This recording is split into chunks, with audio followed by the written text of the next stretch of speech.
100 years ago was this newfangled thing called radio. Alex Stone is here in Las Vegas to tell us all the new gadgets out there. Alex Stone, good morning. Hey, McGraw, good morning to you. And, last year was all about drones and hoverboards here, rideables, as they call it. This year it's all about Alexa. Smart home gadgets are everywhere, and it's what everybody here is talking about. Artificial intelligence, Amazon Echo, Google Home, and really now a standoff between Echo and Home. Nobody knows which one's going to dominate. So like Mac versus PC, you've got devices that work with the Echo. You've got devices that work with the Home, but they say that's what we're going to have in our future, that even though many people have already received or bought one of these devices, they say we'll all be talking to our homes, talking to our devices. Those devices, through artificial intelligence, will be learning what we like, that they will modify the results that they give you based on what they've learned about you. That is the future of what we're going to live with in the years to come. Yeah, it's kind of like a better girlfriend, right? Because your girlfriend can't learn what you like, but Alexa and Home can. Well, and this one product I found may not be a girlfriend, but it's essentially like artificial intelligence parents. Mattel is even coming out with an Echo-like device for children that goes in their room. You can tell it to do whatever you want it to do. When the child wakes up, it will sense that they're awake. It will sing them a lullaby. When the kid gets older, they can ask it questions. It will answer those questions. They can ask it to turn on the lights. It will turn on the lights. Parents can say, order more diapers. It will say, okay, I just ordered you more diapers. $299 coming out from Mattel in a couple of months in June.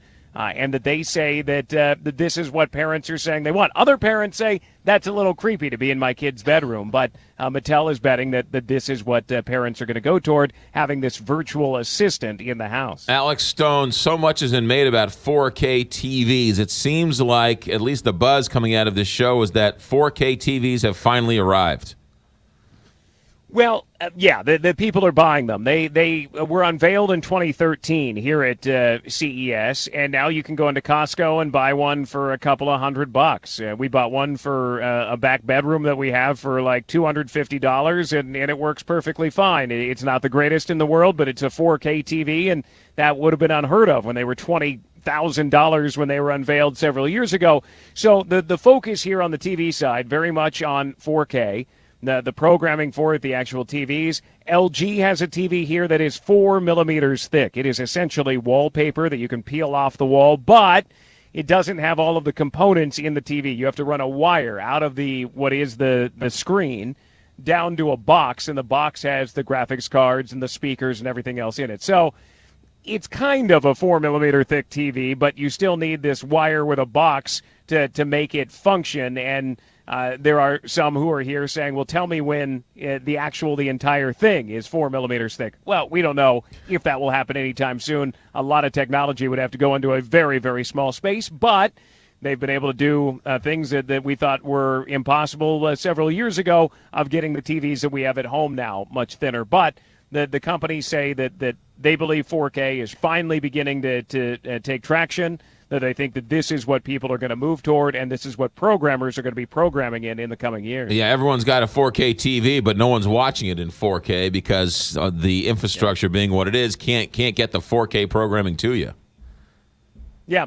Well, and if you have watched anything in 4K, the 4K programming that is there isn't all that spectacular. Netflix will provide some programming in 4K, and you watch it, and at least in our house, we watch it and say, it kind of looks like HD. Right. It doesn't look that much better. So they say they are working on better programming, better pictures in these TVs that are coming out, that they say you will notice in the future a big difference between HD and 4K. Yeah, with about 30 seconds here, Alex Stone, anything going on with phones or tablets or anything like that that's blowing your mind out there?